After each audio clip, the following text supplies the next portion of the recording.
नमस्कार दोस्तों, स्वागत है आपका संध्या साइंस क्लासेस में। आज हम क्लास 12th बायोलॉजी चैप्टर 2 पुष्पिपातों में लैंगिक जनन के सबसे जरूरी ऑब्जेक्टिव क्वेश्चंस पढ़ेंगे, जो बिहार बोर्ड 2026 एग्जाम के लिए बहुत ही महत्वपूर्ण है। तो आज हम लोग 30 महत्वपूर्ण ऑब्जेक्टिव क्वेश्चंस जो है करने वाले हैं। ठीक है, तो आप लोग सभी भाई बहन जो है शुरू से लेकर अंत तक वीडियो को जरूर देखिएगा। ठीक है, तो चलिए आगे बढ़ते हैं। तो आगे जो है क्लास 12th का बायोलॉजी चैप्टर दूसरा है पुष्पिपातों में लैंगिक जनन का भी है ऑब्जेक्टिव क्वेश्चन आंसर 2026 एग्जाम के लिए करने वाले हैं। ठीक है, तो चलिए हम लोग जो है प्रश्न की ओर चलते हैं। तो देखिए पहला नंबर प्रश्न है कि पुष्पिपातों में लैंगिक जनन के मुख्य अंग कौन से होते हैं। ऑप्शन ए में है पंख, ऑप्शन बी में है गंध और ऑप्शन सी में है पुरुष और महिला का अंग और ऑप्शन डी में जड़ और तना। तो पहला का राइट आंसर क्या होगा कि पुष्पिपातों में लैंगिक जनन के मुख्य अंग कौन से होते हैं। तो इसका पहला का ऑप्शन नंबर सी जो है राइट आंसर हो जाएगा। पुरुष और महिला के अंग जो है वो लैंगिक जनन के लिए मुख्य अंग होते हैं। पहला का option number C right answer हो जाएगा।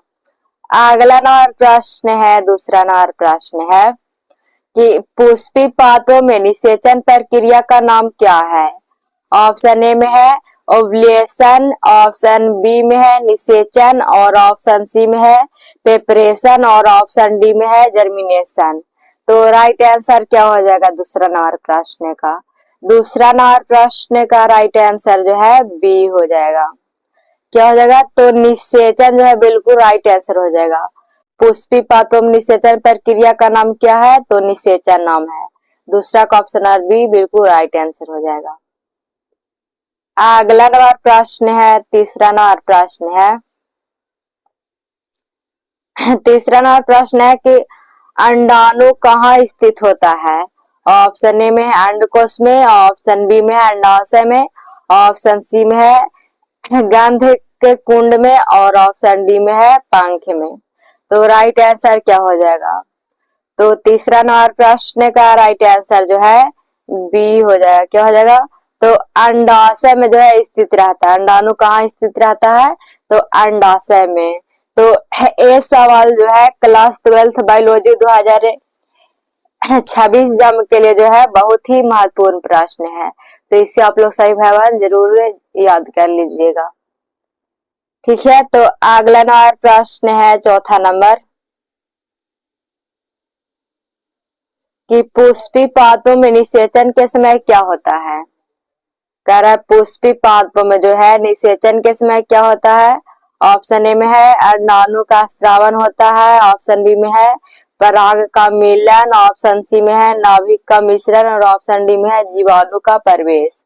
तो चौथा का राइट आंसर क्या हो जाएगा, चौथा नंबर प्रश्न का राइट आंसर जो है सी हो जाएगा, नाभिक का मिश्रण हो जाए। कह रहा है पुष्पिपातों में निषेचन के समय क्या होता है, तो नाभिक का मिश्रण होता है। चौथा का ऑप्शन नंबर सी बिल्कुल राइट आंसर हो जाएगा। अगला नंबर प्रश्न है, पांचवा नंबर प्रश्न है कि परागकण किसका योगदान करता है। परागकण जो है किसका योगदान करता है। ऑप्शन ए में है निषेचन, ऑप्शन बी में अंडाणु के विकास, ऑप्शन सी में है पराग का वृद्धि और ऑप्शन डी में है युग्मनज का निर्माण। तो पांचवा का राइट आंसर क्या हो जाएगा, पांचवा नंबर प्रश्न का राइट आंसर डी हो जाएगा। युग्मनज का निर्माण जो है बिल्कुल राइट आंसर हो जाएगा। परागकण जो है किसका योगदान करता है, तो युग्मनज का जो है निर्माण करता है। पांचवा का ऑप्शन नंबर डी बिल्कुल राइट आंसर हो जाएगा। अगला प्रश्न है छठा नंबर कि गर्भाशय में किसका निर्माण होता है। गर्भाशय में किसका निर्माण होता है, तो ऑप्शन ए में है निषेचन का, ऑप्शन बी में है बीज का, ऑप्शन सी में फूल और ऑप्शन डी में है जड़। तो छठा नंबर प्रश्न का राइट आंसर बी हो जाएगा। क्या हो जाएगा, तो बीज का निर्माण होता है। गर्भाशय में जो है किसका निर्माण होता है, तो बीज का निर्माण होता है। छठा का ऑप्शन और बी बिल्कुल राइट आंसर हो जाएगा।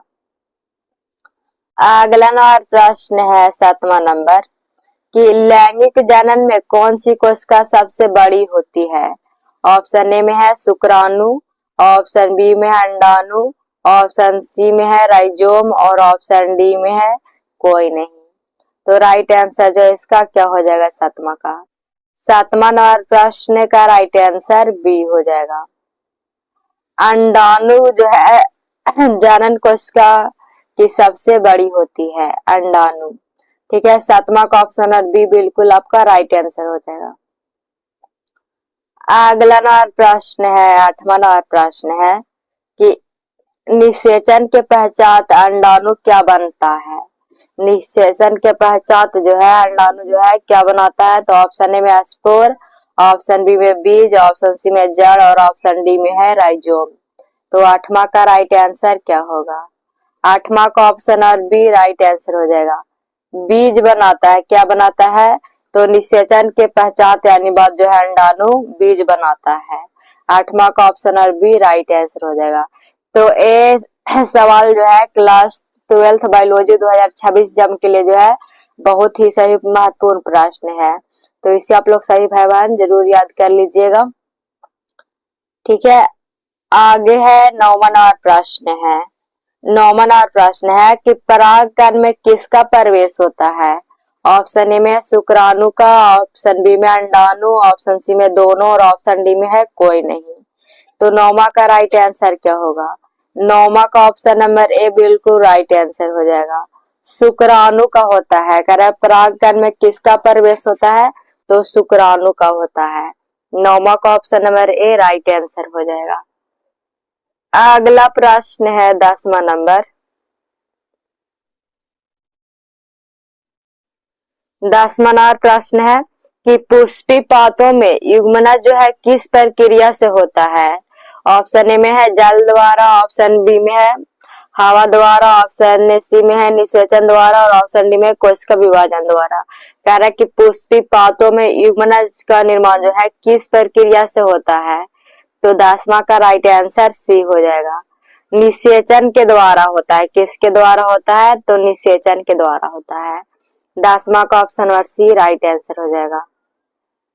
अगला प्रश्न है 11 नंबर कि रचनात्मक रूप से परागकण कहाँ से उत्पन्न होते हैं। कह रहा है रचनात्मक रूप से जो है परागकण कहाँ से उत्पन्न होते हैं। ऑप्शन ए में है एंडोस्पर्म, ऑप्शन बी में है ब्रीच, ऑप्शन सी में एंथेरे और ऑप्शन डी में है अंडाशय। तो 11 का राइट आंसर क्या होगा। 11 नंबर प्रश्न का राइट आंसर सी हो जाएगा, एंथेरे हो जाएगा। क्या हो जाएगा, तो एंथेरे जो है रचनात्मक रूप से परागकण जो है उत्पन्न करता है। अगला नंबर प्रश्न है 12 नंबर प्रश्न है कि बीज में कौन सा हिस्सा सबसे महत्वपूर्ण है। कह रहा है कि बीज में जो है कौन सा हिस्सा जो है सबसे महत्वपूर्ण है। ऑप्शन ए में है बीज पत्र, ऑप्शन बी में है अंडाणु, ऑप्शन सी में है भ्रूण और ऑप्शन डी में है पंख। तो 12 का राइट आंसर क्या होगा। 12 नंबर प्रश्न का राइट आंसर सी हो जाएगा। भ्रूण बिल्कुल इसका राइट आंसर हो जाएगा। 12 का ऑप्शन नंबर सी हो जाएगा। अगला प्रश्न है 13 नंबर कि 13 नंबर प्रश्न है प्रजनन के लिए कितनी कोशिकाएं आवश्यक होती है।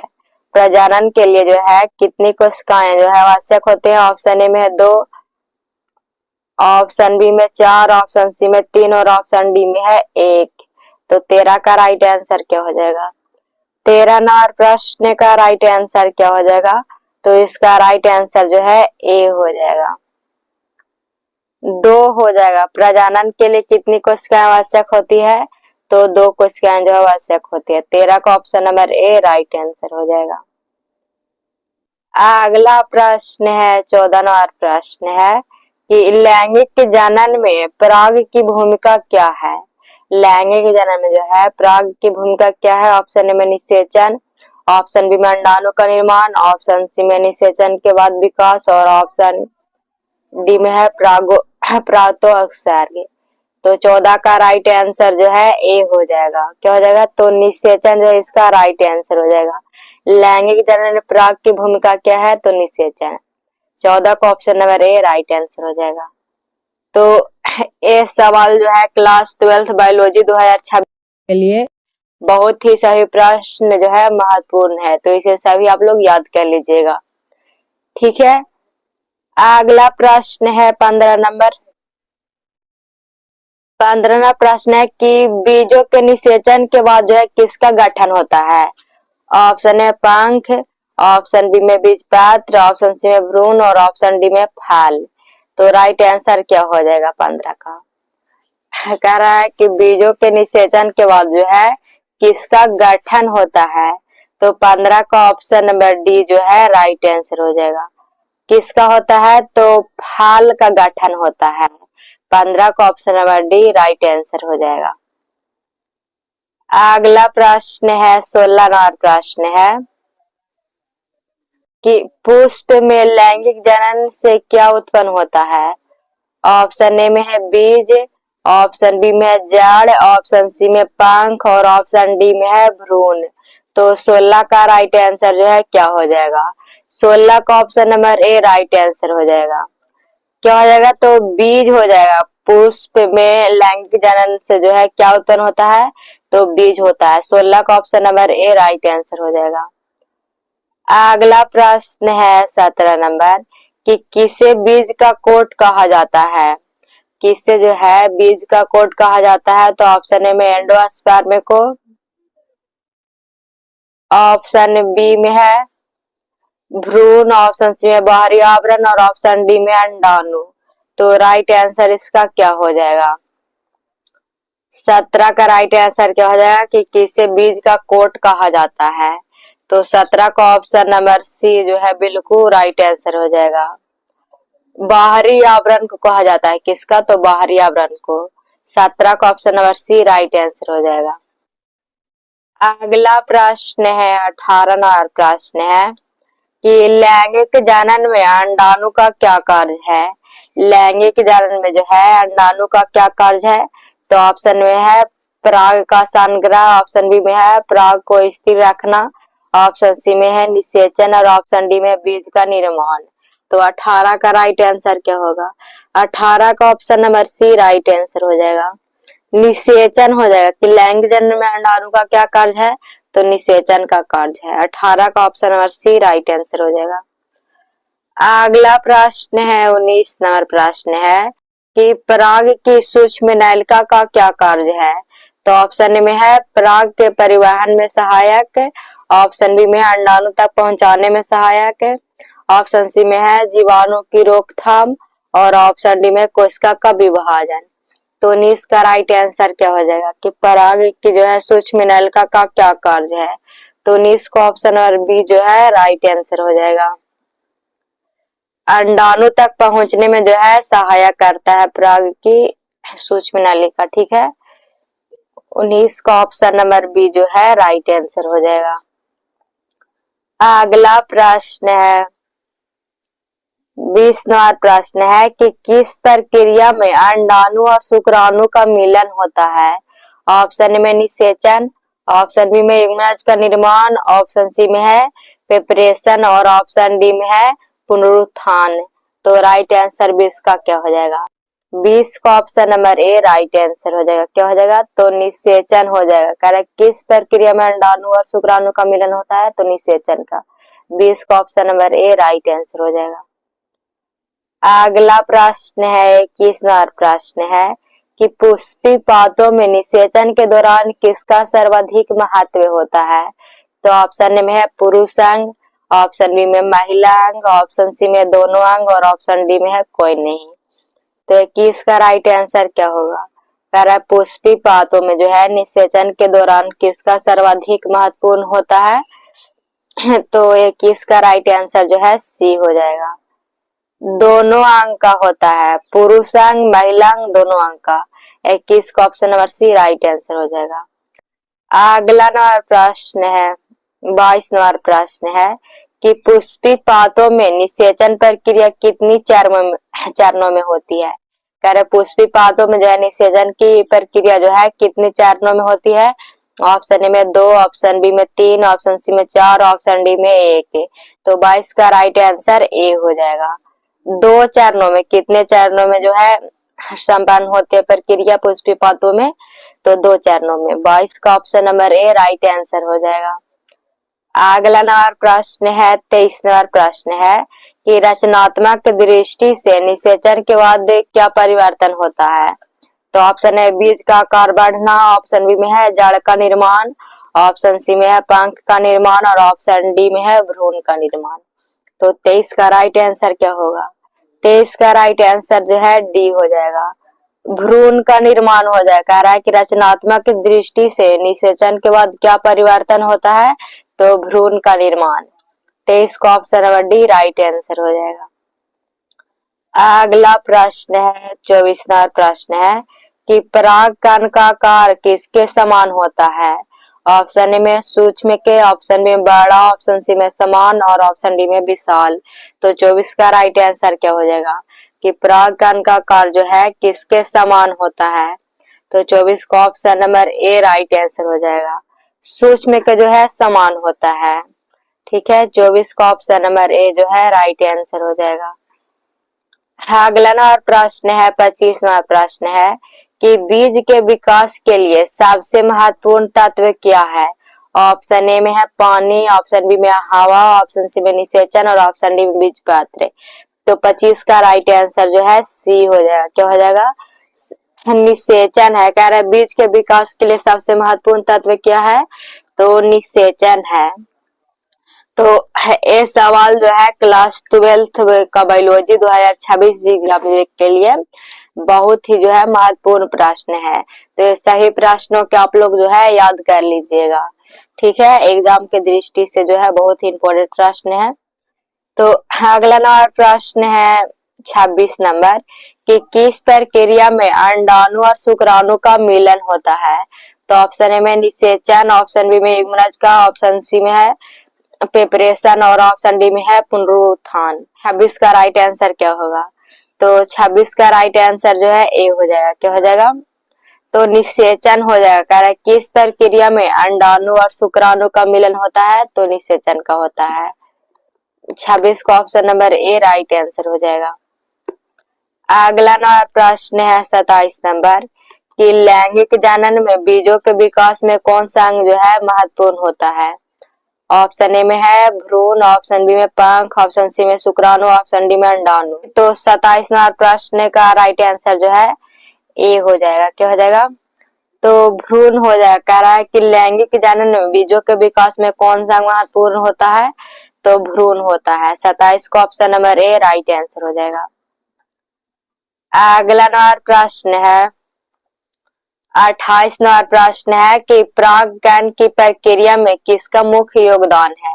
तो ऑप्शन ए में है जल, ऑप्शन बी में हवा, ऑप्शन सी में कीट और ऑप्शन डी में पक्षी। तो 28 का राइट आंसर क्या होगा, 28 को option number C right answer हो जाएगा, कीट हो जाएगा। कह रहा है परागकण की प्रक्रिया में किसका मुख्य योगदान रहता है, तो कीट का रहता है। 28 को option number C right answer हो जाएगा। अगला प्रश्न है 29 नंबर प्रश्न है कि पुष्पी पातों में निषेचन के बाद किसे बीज का छिलका कहा जाता है। ऑप्शन ए में है एंडोस्पर्म, ऑप्शन बी में अंडाणु, ऑप्शन सी में भ्रूण और ऑप्शन डी में है बाहरी आवरण। तो 29 का राइट आंसर क्या होगा, 29 नंबर प्रश्न का राइट आंसर जो है डी हो जाएगा। क्या हो जाएगा, तो बाहरी आवरण हो जाएगा। कह रहा है पुष्पी पादप निषेचन के बाद किसे बीज का छिलका कहा जाता है, तो बाहरी आवरण को। 29 का option number D right answer हो जाएगा। अगला प्रश्न है जो कि आप लोग का लास्ट प्रश्न है 30 नंबर कि पुष्पी पातों में लैंगिक जनन के मुख्य तत्व कौन से होते हैं। तो ऑप्शन है पुरुष और महिला के अंग, ऑप्शन बी में निषेचन, ऑप्शन सी में पंख और जड़ और ऑप्शन डी में है गंधक कुंड और परागकण। तो राइट आंसर जो है इसका क्या हो जाएगा। ठीक है, 30 नंबर प्रश्न का राइट आंसर जो है ए हो जाएगा। क्या हो जाएगा इसका राइट आंसर, तो ए हो जाएगा। पुरुष और महिला का अंग जो है पुष्पी पातों में लैंगिक जनन के मुख्य तत्व होते हैं। ठीक है, तो 30 का ऑप्शन नंबर ए जो है राइट आंसर हो जाएगा। तो ये जो आप लोग का सवाल है, सभी 30 आप लोग का 30 ऑब्जेक्टिव प्रश्न बताए जो कि एग्जाम की दृष्टि से बहुत ही महत्वपूर्ण प्रश्न है। तो सही प्रश्नों को आप लोग जो है 2026 एग्जाम के लिए याद कर लीजिएगा। ठीक है, तो आज तक बस इतना ही। तब तक के लिए धन्यवाद। मिलते हैं अगले वीडियो में। अगर हमारी वीडियो पसंद आई हो तो लाइक, इस चैनल पर नए हो तो सब्सक्राइब और अपने दोस्तों में जरूर शेयर करिएगा। धन्यवाद।